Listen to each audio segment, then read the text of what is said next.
Very good morning, my dear students. Students, in our previous lecture, we have discussed about friction. तो बच्चों क्या होती है friction? An opposing force called into play when two surfaces in contact with each other try to move relative to one another is called friction. बच्चों जब दो bodies जो हैं, दो सरफेसेस जो हैं वो स्लाइड कर रही होती हैं, ठीक है, यानी कि उनको जब हम स्लाइड करवाते हैं और उनको नीचे से अपोजिंग फोर्स लगती है। आप अपने हैंड्स को ही स्लाइड करा के देखो, अपने हैंड्स को रब करके देखो, तो इतने स्मूथली वो नहीं करेंगे रब, उनको नीचे से एक अपोजिंग फोर्स लग रही होगी जो उनकी मूवमेंट को रोक रही होगी। वो जो अपोजिंग फोर्स, और ये अपोजिंग फोर्स किसकी वजह से लगती है? जो दो सरफेसेस में इरेगुलरिटीज़ होती हैं वो इंटरलॉक्ड हो जाती हैं और उनकी वजह से अपोजिंग फोर्स लगती है, ठीक है। इसी अपोजिंग फोर्स को हम क्या कहते हैं? फ्रिक्शन। ओके स्टूडेंट्स, फ्रिक्शन कई तरीक़ों की होती है। आपके चैप्टर में 3 तरीके की फ्रिक्शन दी गई है, आज हम उन्हीं को डिस्कस करेंगे। Static friction, limiting friction and dynamic friction. Okay students, so students, इन सभी फ्रिक्शंस को समझने के लिए आपकी बुक में एक एक्टिविटी दी गई है। इस एक्टिविटी को हम डिस्कस करेंगे और इससे हमें पता चलेगा कि किस फोर्स को हम स्टैटिक फ्रिक्शन कहेंगे, कौन सी अपोजिंग फोर्स को हम लिमिटिंग फ्रिक्शन कहेंगे और कौन सी डायनेमिक फ्रिक्शन होगी, ठीक है। So let's start. A wooden block provided with a hook, a sensitive spring balance. तो जो मटेरियल है लिया गया है इस एक्टिविटी में, क्या क्या लिया है? वुडन ब्लॉक लिया है जिसको हुक लगी हुई है और एक सेंसिटिव स्प्रिंग बैलेंस लिया गया है, ठीक है बच्चों।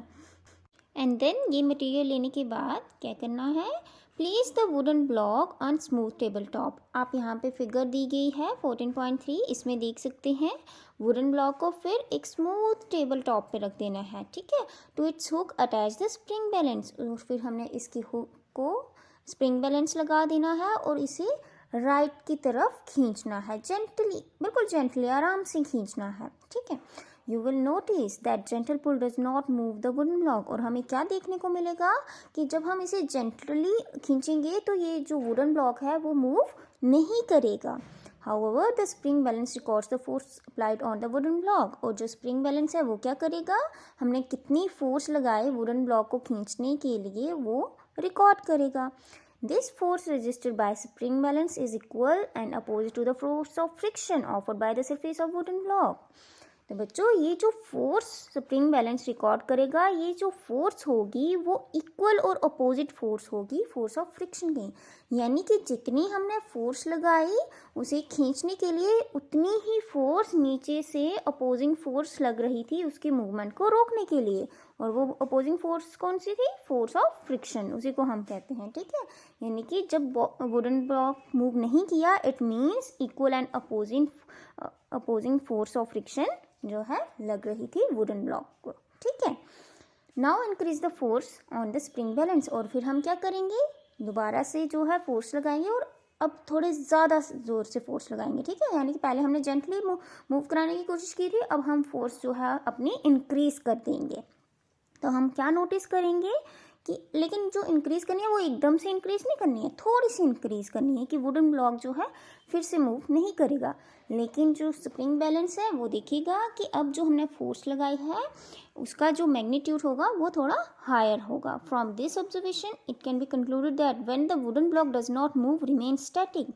मतलब हमने फोर्स इंक्रीज भी कर दी, पहले वाली फोर्स से थोड़ी सी फोर्स हमने अपनी इंक्रीज भी कर दी, लेकिन वुडन ब्लॉक जो है फिर भी मूव नहीं करा, वो वैसे के वैसे स्टैटिक रहा, यानी कि वो मूव नहीं करा। Then applied force is equal and opposite to the force of attraction offered by the surface of wooden block in contact with table top. यानी कि जो इक्वल एंड अपोजिट फोर्स लग रही थी उसके अगेंस्ट जो वुडन ब्लॉक है वो बिल्कुल स्टैटिक रहा, ठीक है। यानी कि अभी तक वो मूव नहीं कर पाया है। In a way, the force of friction in static situation is self-adjusting. Such a force is called static friction. तो हुआ क्या बच्चों, हमने इस एक्टिविटी से हमें क्या पता चला कि पहले जब हमने बॉडी पे थोड़ा सा फोर्स लगाया तो उस टाइम पे जो है वो बॉडी मूव नहीं करी। ऐसा क्यों? क्योंकि equal and opposite force of friction लगा, यानी कि जो अप्लाइड फोर्स लगा जितने अमाउंट में उतने ही अमाउंट में नीचे से फ्रिक्शनल फोर्स लगा, जिससे जो है टोटल फोर्स कितना हो गया 0, क्योंकि इक्वल एंड अपोजिट चीज़ें लगती हैं तो वो एक दूसरे को कैंसिल कर देती हैं। इस वजह से टोटल फोर्स कितना हो गया 0। अगर फोर्स ही नहीं है तो जो बॉडी है वो मूव नहीं करी। फिर हमने तो अपना जो अप्लाइड फोर्स थी उसे इंक्रीज़ करा। जब हम अप्लाइड फोर्स को इंक्रीज़ करेंगे बच्चों, तो जो फ्रिक्शनल फोर्स होगी नीचे से वो भी अपनी वैल्यू को एडजस्ट करेगी अकॉर्डिंग टू अप्लाइड फोर्स। और ये जो फ्रिक्शनल फोर्स लगती है ना, ये जो फ्रिक्शनल फोर्स जो है अपनी वैल्यू को इंक्रीज़ करती है, ठीक है, इसी को हम कहते हैं स्टैटिक फ्रिक्शन। बट हाँ, इस बात का ध्यान रखना है कि ऐसा नहीं है कि फ्रिक्शनल फोर्स जो है वो हमेशा ही इंक्रीज़ करती रहेगी।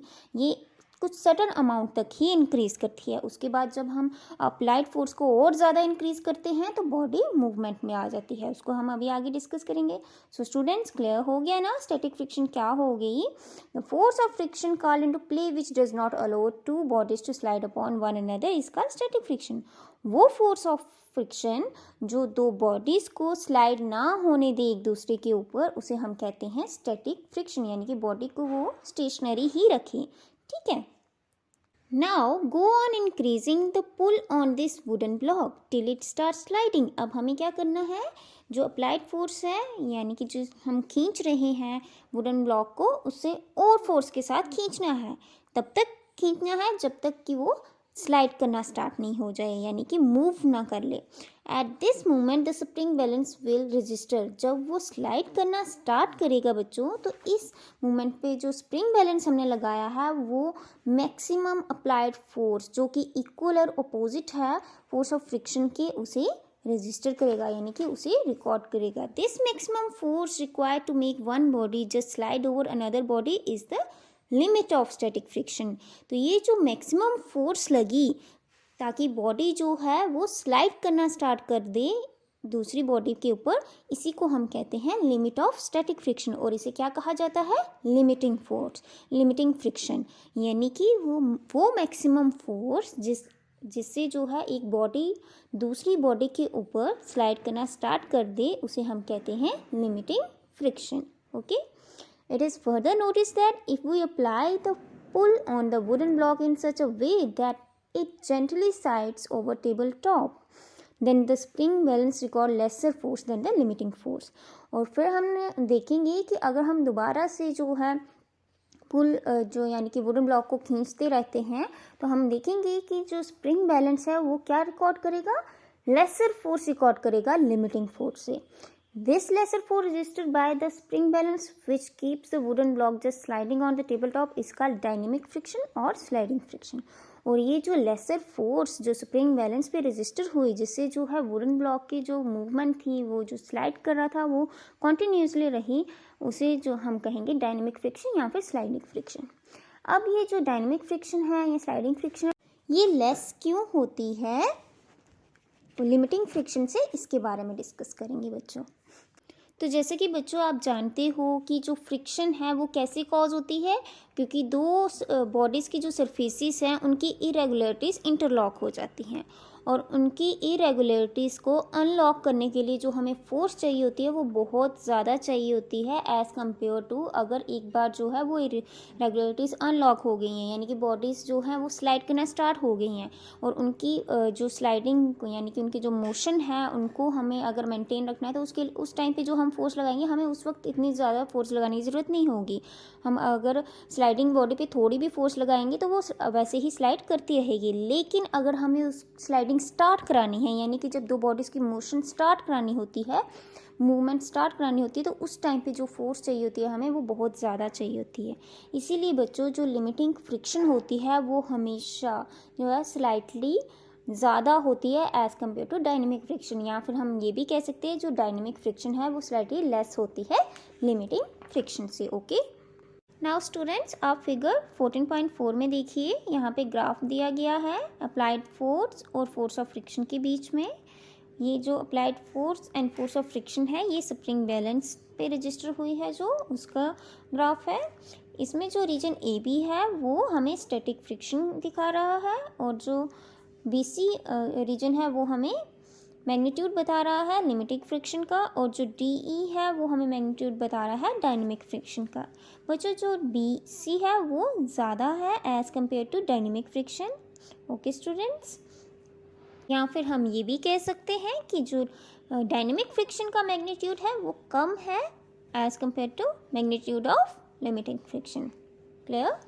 नाउ स्टूडेंट्स, अब हम एक बार फिर से रिवाइज कर लेते हैं। आज हमने 3 तरीके की फ्रिक्शन के बारे में डिस्कस किया, static friction, limiting friction, dynamic friction. सबसे पहले static friction, the force of friction called into play which does not allow two bodies to slide upon one another is called static friction. वो force of friction जो दो bodies को slide ना होने दे जब हम उन्हें स्लाइड कराने की कोशिश कर रहे हैं, यानी कि उस पर फोर्स लगा रहे हैं लेकिन नीचे से जो फ्रिक्शन लग रही है वो उसे स्लाइड ना होने दे, उसे हम कहते हैं स्टैटिक फ्रिक्शन। और ये जो फोर्स होती है वो सेल्फ एडजस्टिंग होती है, that is only as much as is necessary to prevent the motion, यानी कि ये उतना ही खुद को एडजस्ट करती है जितना उसे ज़रूरत है ताकि वो मोशन रोक सके दूसरी बॉडी की। ठीक है, नेक्स्ट है limiting friction, the maximum static force of friction comes into play when one body just slides upon another body. यानी कि हम जब फोर्स लगाएं और जो बॉडी है वो जस्ट मूव करने वाली हो, उस टाइम पे जो फ्रिक्शन लग रही होती है उसे हम कहते हैं लिमिटिंग फ्रिक्शन। यानी कि वो इस लिमिट तक पहुंच जाए कि अब वो मूव कर जाएगी, उस समय में जो फ्रिक्शन लग रही होती है उसे हम कहते हैं limiting friction. Now dynamic friction, जिसे हम स्लाइडिंग फ्रिक्शन भी कहते हैं, the force of friction acting between two bodies when they are sliding upon one another. यानी कि जब दो बॉडीज़ जो है स्लाइड कर रही होती हैं उस टाइम पे जो फ्रिक्शन लग रही होती है उसे हम कहते हैं डायनेमिक फ्रिक्शन। अब बच्चों ऐसा तो है नहीं कि बॉडी एक बार मूव करने लगी तो वो मूव अपने आप ही करती रहेगी, हमें फिर भी फोर्स लगाने की ज़रूरत पड़ रही है ना।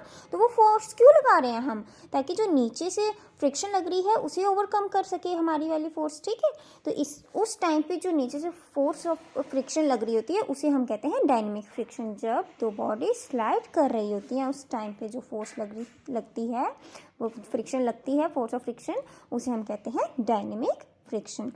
Okay students, so students next lecture में हम डिस्कस करेंगे laws of limiting friction. Okay, that's all for today, thank you and have a nice day.